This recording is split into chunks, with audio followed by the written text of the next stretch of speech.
Hello team, welcome to another weekly lean improvement. Today I want to share with you a cool app that it's been improving my financial health for the last couple of years. The app that I'm talking about is this one, Money Manager. This is a cool app and I consider it as a cool lean improvement and also that it's totally worth it because since a couple of years ago I've been tracking all my expenses and all my incomes and also all my financial movements in just one app. I usually use it in my cell phone, but for this example, I will use it here in my iPad. But yeah, let me explain you a little bit more about this app and why I totally recommend it. So, for example, in this first window, as you can see, I have some incomes and some expenses as an examples.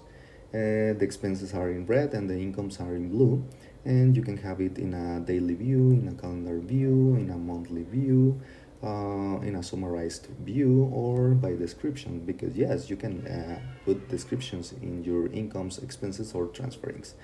You can describe your different movements. And the other cool thing about this is that you can have some statistics.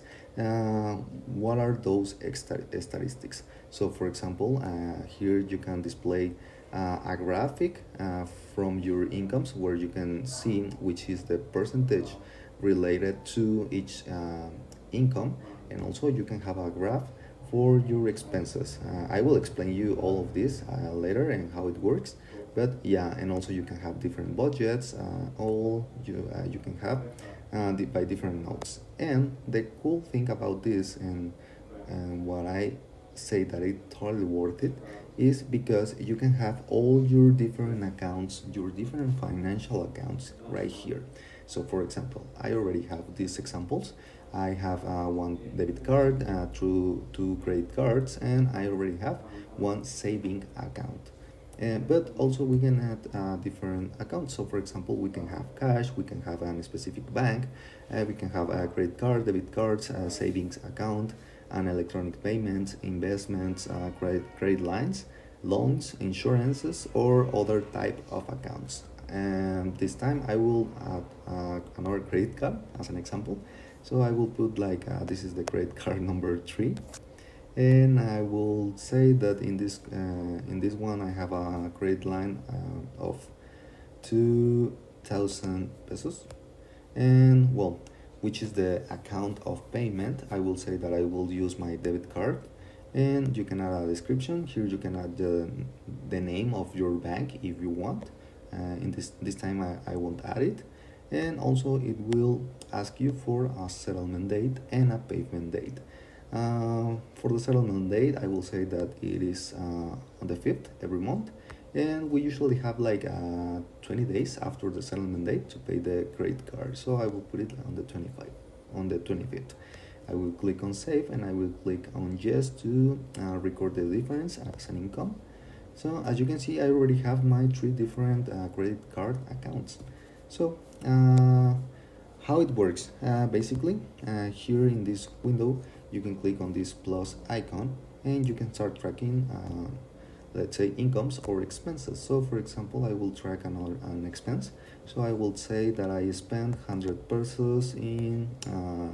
As you can see, we can have different categories. This time, I will say that it was transportation. I will say that I took an Uber from my home to the tech, let's say, and I used my credit card number 3 and click on save, and as you can see it will record my expense, and also it recorded my income that it was my new credit card, right? So here in the statistics you can see your different graphs. So for example, I can say that the 67% of my expenses right now are because of entertainment. I will say that I went to the cinema with my girlfriend, and also the 20% is because food. I will say that I spent yesterday a couple of pesos buying some snacks, and the 13% is because of transportation. So yeah, that's a cool app that you can use daily to track your expenses, incomes, or different movements. And yeah, I totally recommend it. And well, I hope this can be helpful for your financial health. And see you next time, team. Bye bye.